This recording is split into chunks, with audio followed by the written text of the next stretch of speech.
Just looking at this tree with all the holes in it. Looks like some animals have been digging away at it.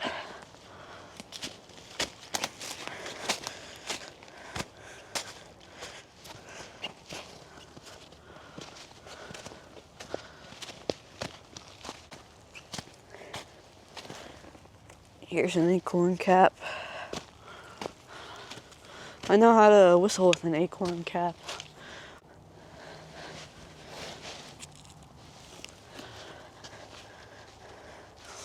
Warning, it might be a little loud. Okay.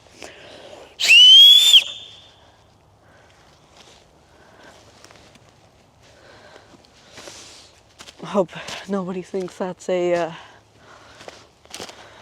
distress call.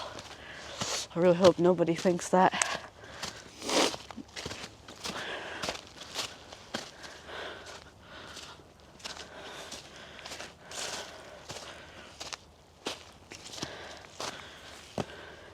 Just a little explanation on how to whistle with an acorn cap. You take your thumbs, you put them on the acorn cap, and you make a little gap with your thumbs that looks like a pizza shape. Here, let me grab an acorn cap real quick to demonstrate. I need to find one. It's nature's whistle, you could say. Here, I found one. It's a tiny one. Let me find a bigger one. It would be easier to explain with a bigger one.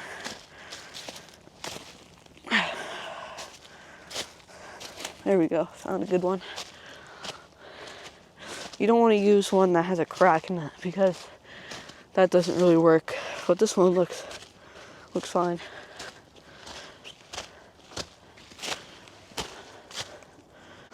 I've got my acorn cap here. I'll put my thumbs like this, and I have a gap in between my thumbs, like a little pizza shape. And you put your thumbs up to your knuckles.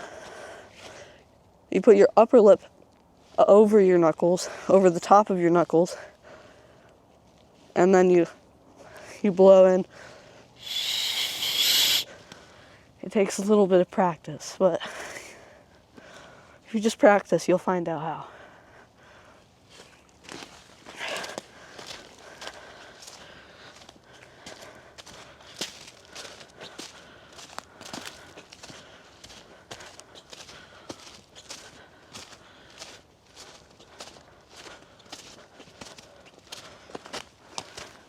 I've been wanting to capture some of the animals on video. Like, I'll see animals out and about, and I only capture them on the camera and put them in the video. It's a vlogging camera, so it's not good for zooming in on animals and seeing them. So, that's why there's not that many animals in the videos, but I would like to be able to try to put some more animals in the videos. I've seen lots of signs of squirrels. Yeah, let me see if I can find a little area where I can see where some squirrels have been. Sometimes they'll eat their pine cones on the rocks, and you'll see what they left on the rocks. They'll make a big mess, and they'll leave their mess.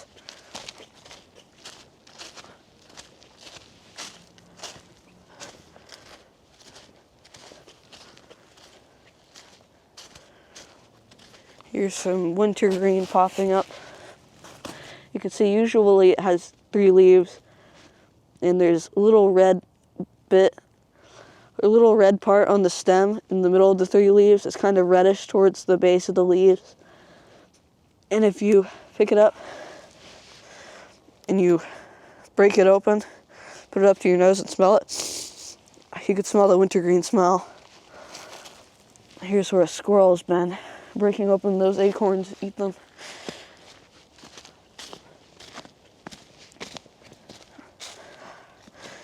Yeah, you could sort of see right here, the squirrel's been here.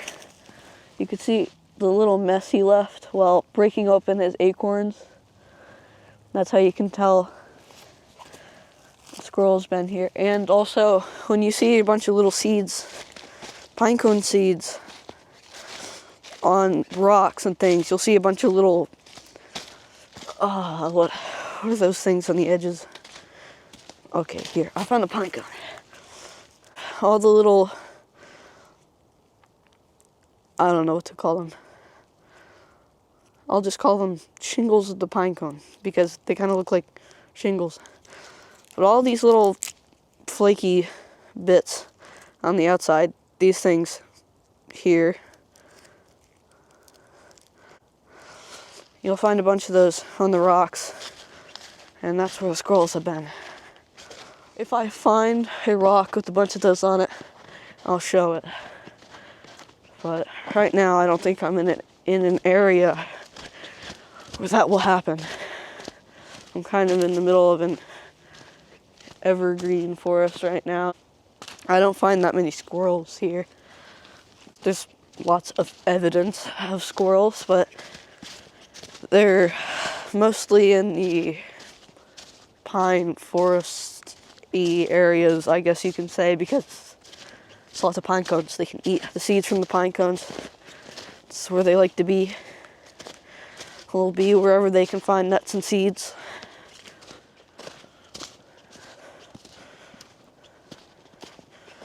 It's a little baby hemlock. American hemlock, or Eastern American hemlock. I think it's just called Eastern hemlock.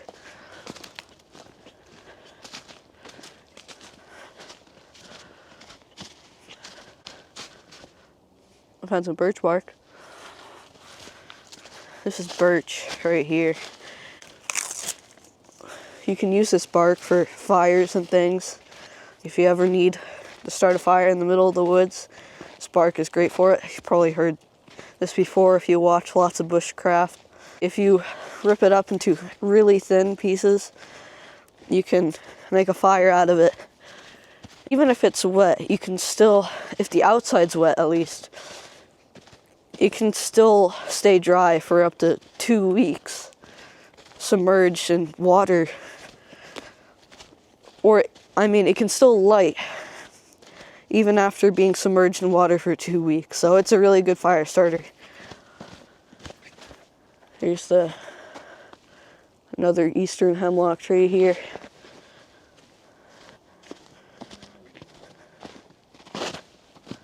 Also, speaking of fire starters, yeah, this is hemlock, and when it's dry completely, when it's fallen off the tree and it's dead, it can also be a really great fire starter.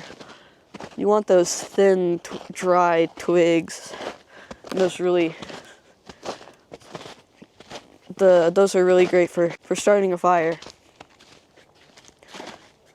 I found these micro spikes here. I don't know why they're here. They're here, but I don't know why.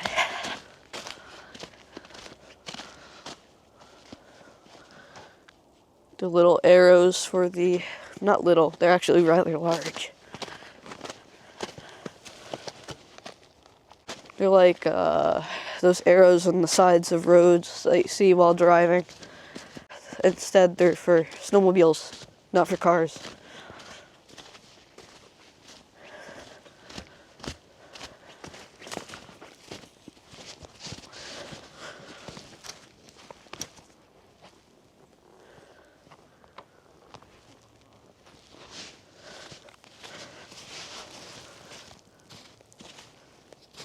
Just adjusting my backpack real quick.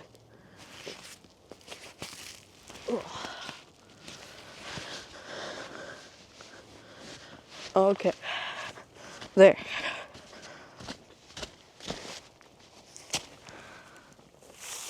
Pine needles. It's a really wet branch. The pine resins, I hear, if you get the dry pine wood, pine tree, if you have a dead pine tree that's freshly cut down, or not dead, I don't know, freshly cut down pine tree, the bark will have sap in it, or the heartwood will have sap in it. The heartwood is the outer ring. It's under the outer bark, but it's the outside layer after the heart, the core.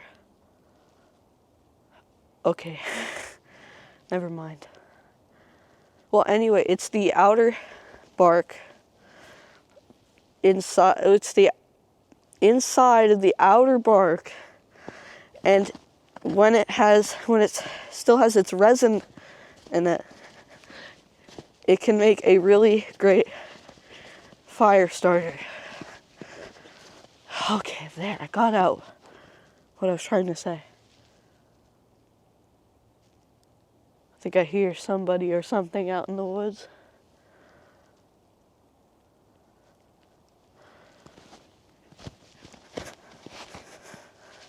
Here's some tracks here. I believe they're squirrel tracks. I know they look like they were made by a rabbit, but I'm pretty sure they're squirrel. We don't really have many rabbits around here. I think the only rabbits that were around here were eastern cottontails, and they're an endangered species.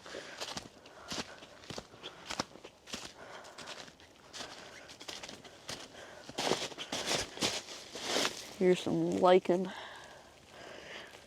Just stepped through a bunch of frost. Look at that. That's a huge chunk of frost. That used to be dirt. That's a huge chunk of frost. Woo! Wow, I sank that far in. That whole chunk right there it's frost. I guess the frost must raise the dirt out of the ground or something.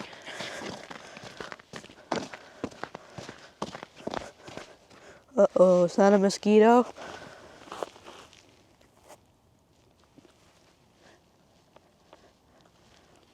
I don't think you can see it, but there's a bug right there.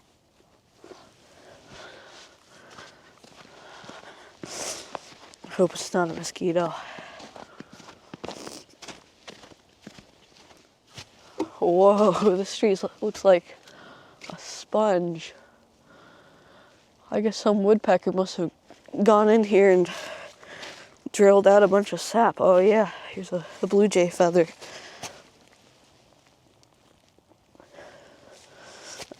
We found some of this really dry, flaky tinder on a tree, and we tried to light it with flint and steel at camp, and it didn't work. I guess the pieces weren't thin enough. It's really hard to light things with flint and steel, so you really need to make them thin so they'll light.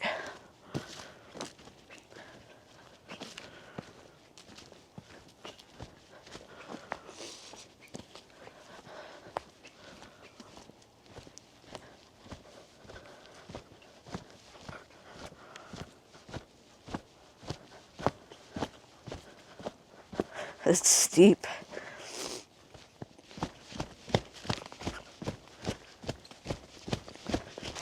Whew. This would be a great spot to snowboard. There's a little marsh over here. When I first tried to walk on this little icy pond here, it didn't work because it wasn't thick enough, but now it seems to be quite thick. But it's really mushy though. Mush, mush, mush.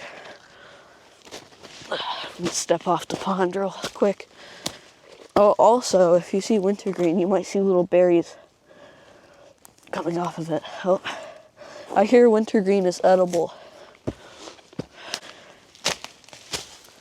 But I don't think you'd want to consume large amounts of it because wintergreen is mildly toxic.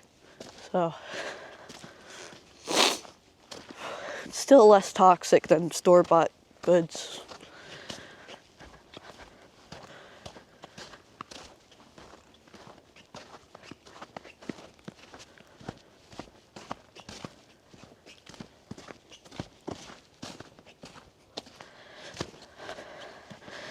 I just wanted to say, if you hear me breathing so much, this microphone's really sensitive. There's probably some setting on here to make it less sensitive. But the microphone, it's so sensitive.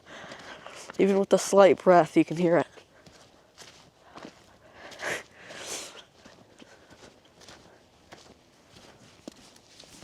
I've tried to move it down, but it just still picks it up.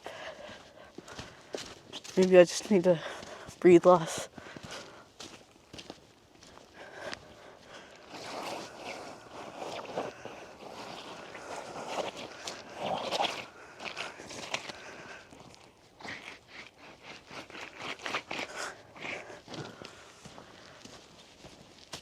Right now it's actually pretty warm. For about a week or two, it was down in 14 through 12 degree range. And it was pretty cold then, so now everything feels so much warmer. But it doesn't compare to a video I watched where somebody was camping in negative 60 degree weather. Cold.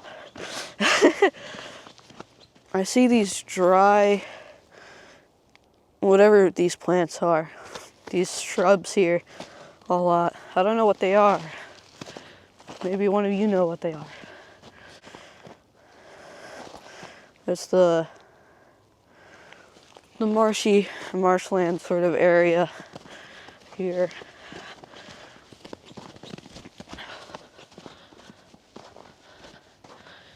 You can see this pine tree here. All its branches seem to be pointing one way, that way. And I'm guessing that's where the sun is because, you know, they grow towards the sun. Wind also affects how they grow. And trees can be great tools for navigating when you don't have compasses or anything and when you can't see the sun. Like right now it's a cloudy day, you can't really tell where the sun is. So you can look at the trees, and based on which way the trees are growing, you can sort of find out where the sun is.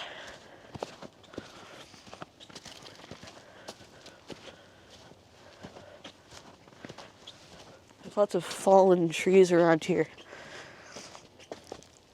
Based on the fallen trees, it's probably wind or something that knocked them down.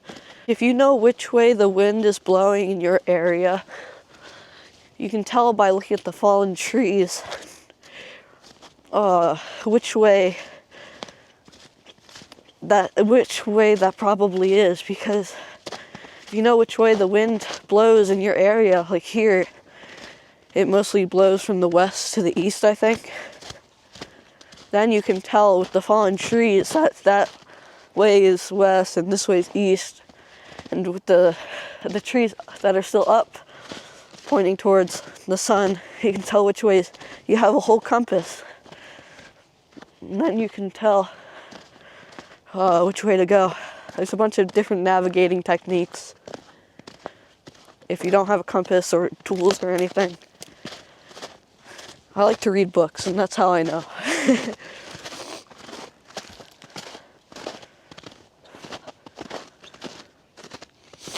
Learning is a good thing.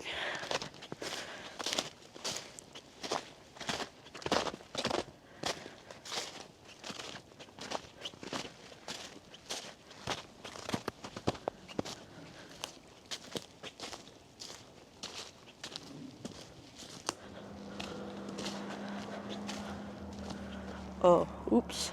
I think this is somebody's property. I know the snowmobile trail is supposed to end up somewhere.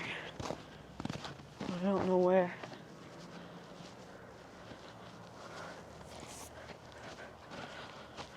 I'll go down the road a little bit, maybe. I'm trying to think, where does the snowmobile trail lead? I think it leads this way.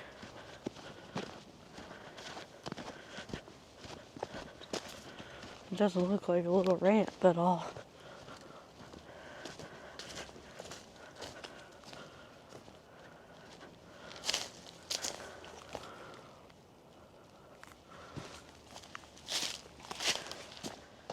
There's a little trail system back here, and you can walk all over the place. I'm wondering if I should get on that.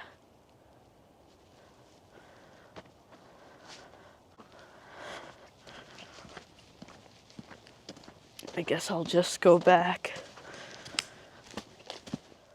I just saw this piece of birch bark, or not birch bark, pine tree bark. I see people using these to make forts and things because they're pretty water resistant.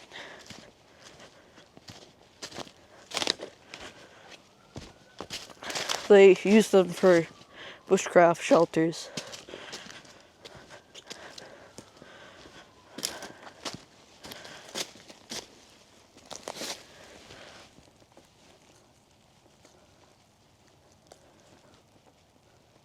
It's one of the wintergreen berries.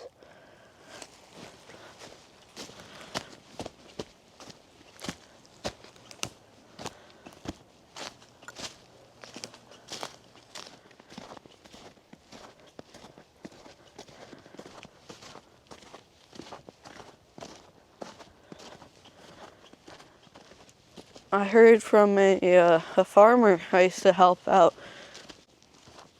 She was saying that the rock walls around here, or lots of them, used to be for putting up posts so they could make fences. Apparently New Hampshire was a place where lots of people cultivated sheep or had sheep and bred them. And so lots of these rock walls, I guess, were used for putting up stakes and making a fence.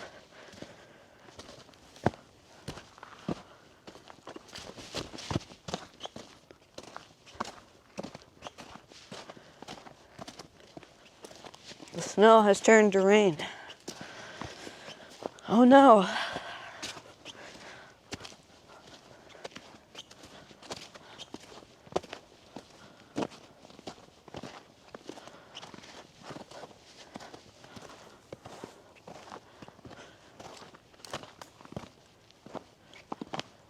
Big tree right here. It looks like a yellow birch, sort of. I wonder if it is.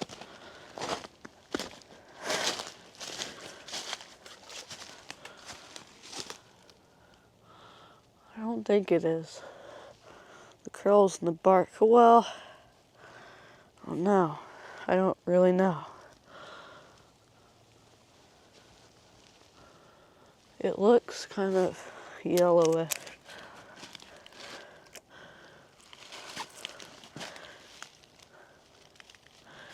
Can't really tell.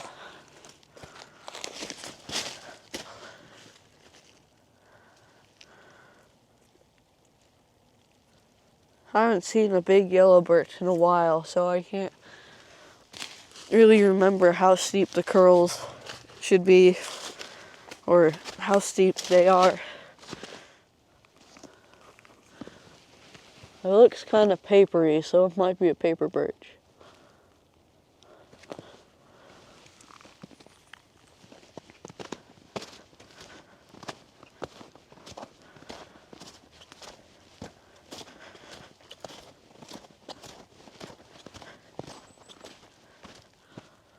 Finally, a bird.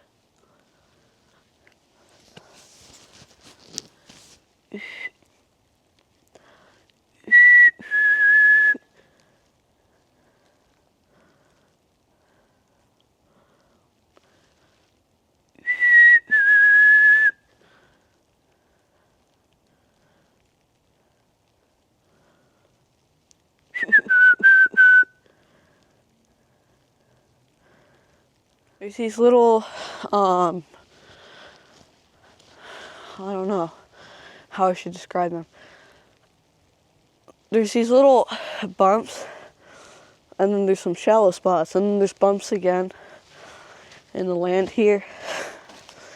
I've heard those called pillows and cradles, and that's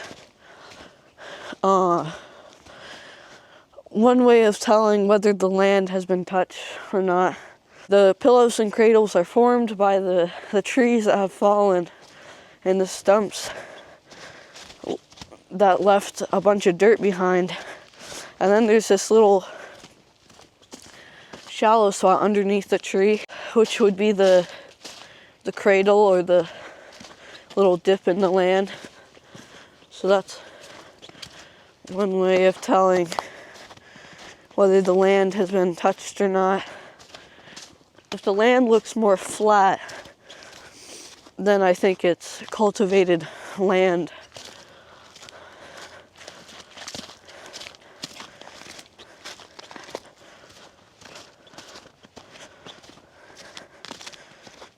Or land that has been touched by people.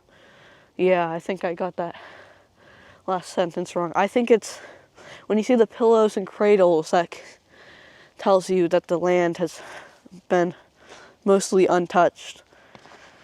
But when it's more flat, that's how you can tell that it's mostly, that it has been touched, that people have been there, that land has been there.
Watch for snowcat.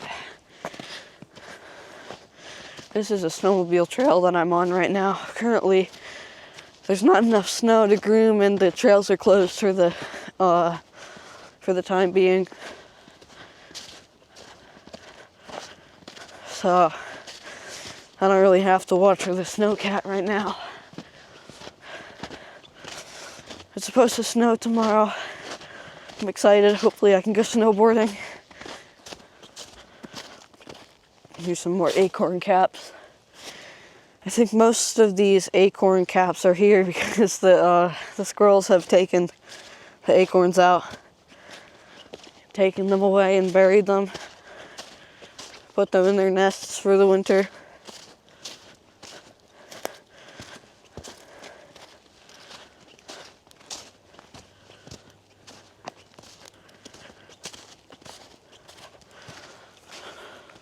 Also, acorns are edible, but I think acorns from red oak can be more bitter and not really that great to eat.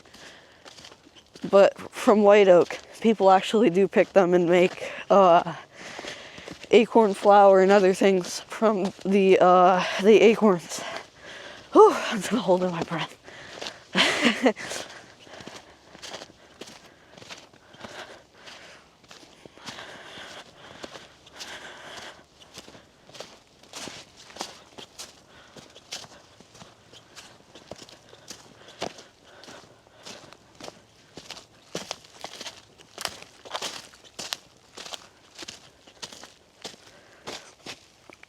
I found another acorn mess here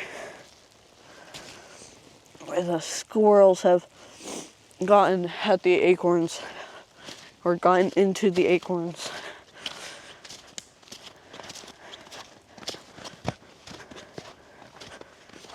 I saw a fox the other day and I thought, oh, I wish I got it on the camera so I could show the fox to everybody. But no, it was too far away.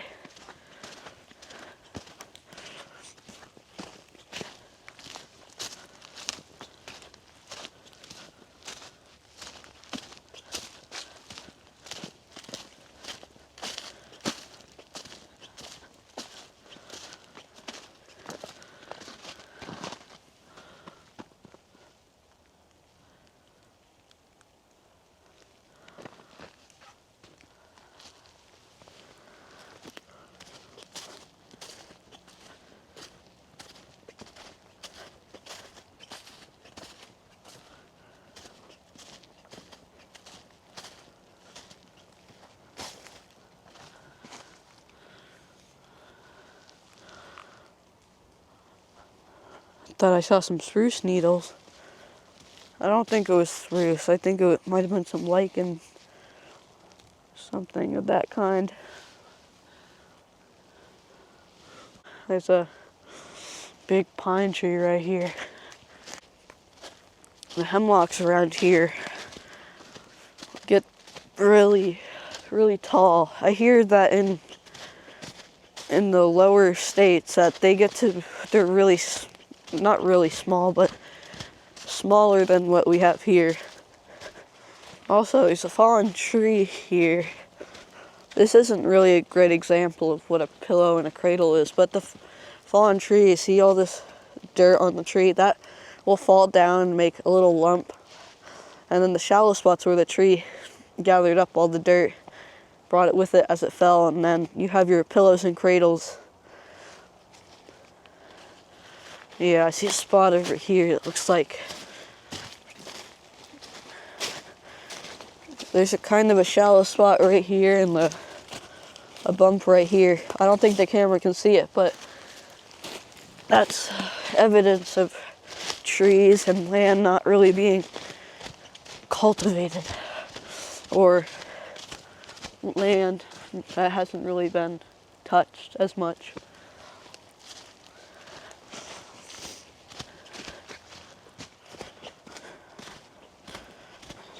Well, I hope you enjoyed this video. I hope it entertained you and it was informative.